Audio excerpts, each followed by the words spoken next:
Hello my lovely student, this is Mansi. Welcome back to the channel. Question number 6 पे हैं हम।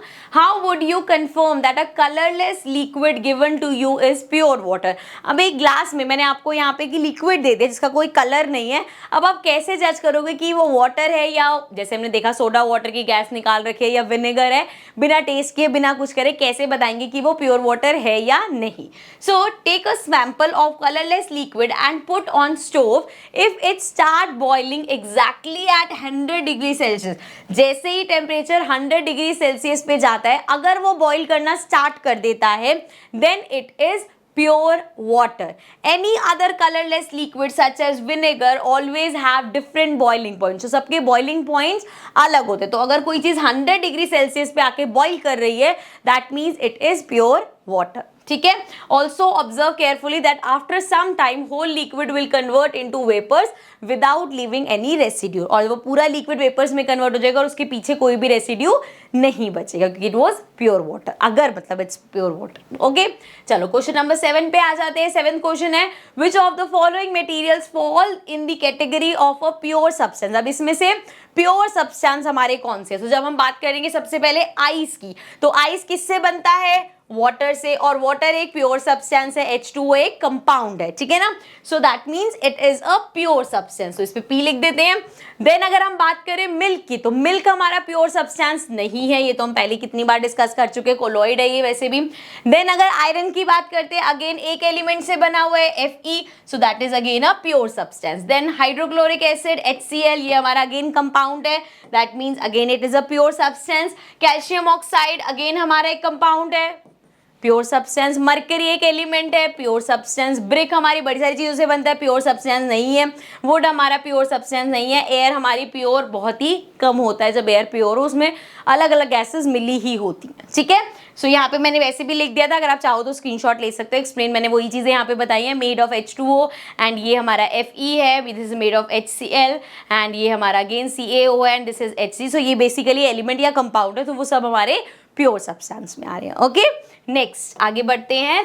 Question number 8 से is identify the solutions among the following mixture. अभी mixtures में से solution कौन से? सॉल्यूशन मतलब जो बिल्कुल आपस में मिल जाते हैं और एक सब्सटेंस लगते हैं, ठीक है। जैसे सॉइल, सॉइल में पता है कितनी सारी चीजें हैं, तो ये हमारा सॉल्यूशन नहीं है। सी वाटर, सी वाटर में हमें सॉल्ट अलग से नजर नहीं आता, so this is a solution. Air again is a solution, हमें नहीं दिखता है, यहाँ पे नाइट्रोजन भी है, ऑक्सीजन भी है, ये भी है, ये भी है।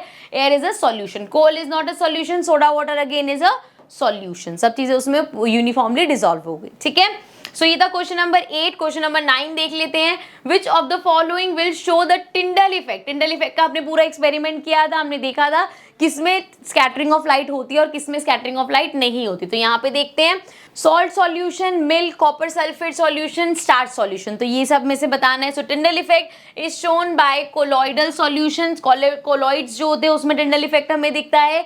Here milk and starch solution are colloids, therefore milk and starch solution will show Tyndall effect. So ये टिंडल इफेक्ट दिखाएंगे, बाकी नहीं। नेक्स्ट पे चलते हैं क्वेश्चन नंबर 10 पे।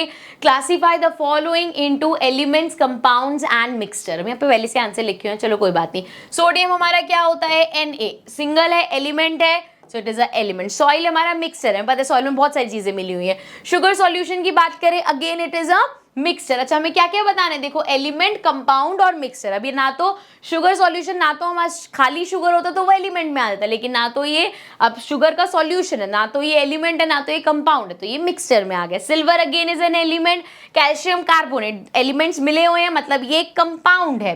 देन टिन की बात करें, सिंगल एलिमेंट है, एलिमेंट हो गया। Silicon again is a single element. Then coal की बात करें तो वो मिक्सचर है। एयर की बात करें तो अगेन मिक्सचर है। Soap is again a mixture. And then methane की बात करें तो वो कंपाउंड। मीथेन का फॉर्मूला देखिए ना कितना लंबा सा, तो बड़ी सारी एलिमेंट्स मिलके बने, that is a compound. Carbon dioxide again is a compound, अलग अलग एलिमेंट से मिलके बना है। एंड हमारा blood is again a mixture of many things, ठीक है। तो नेक्स्ट क्वेश्चन पे आ जाते हैं, क्वेश्चन नंबर 11 जो कि लास्ट क्वेश्चन है हमारा। Which of the following are chemical changes. अब इसमें से केमिकल चेंजेस कौन से? अगेन अभी इन बिटवीन क्वेश्चन में भी हमने ये चीज डिस्कस करी थी, फिजिकल और केमिकल चेंजेस कौन से होते हैं। केमिकल चेंजेस हमारे यहाँ पे वो होते हैं जिससे केमिकल प्रॉपर्टीज किसी चीज की चेंज हो जाती है। जैसे growth of a plant, plant एक ग्रो कर रहा है, तो अब भैया उसकी साथ साथ प्रॉपर्टीज अंदर की चेंज होती जा रही है, so that is a chemical change, rusting of iron, हर बारी हम देखते केमिकल चेंज है बिकॉज अब उसको रिवर्ट बैक नहीं कर सकते। Mixing of iron filings and sand, sand में आयरन फिलिंग्स मिला दी, कभी भी सेपरेट कर सकते हो, it is a physical change. खैर आपको सिर्फ केमिकल बताने हैं यहाँ पे। कुकिंग ऑफ फूड, फूड एक बार कुक हो गया अब दोबारा उसकी रॉ स्टेट पे नहीं आ सकता, chemical change. Digestion of food, food digest हो गया, again it is a chemical change. Freezing of water, freezing of water chemical change नहीं है क्योंकि ये उसको फिर से मेल्ट किया जाता है और वाटर की फॉर्म में लाया जा सकता है। Burning of candle is again a chemical change because candle यहाँ बर्न आउट हो गई है, ठीक है।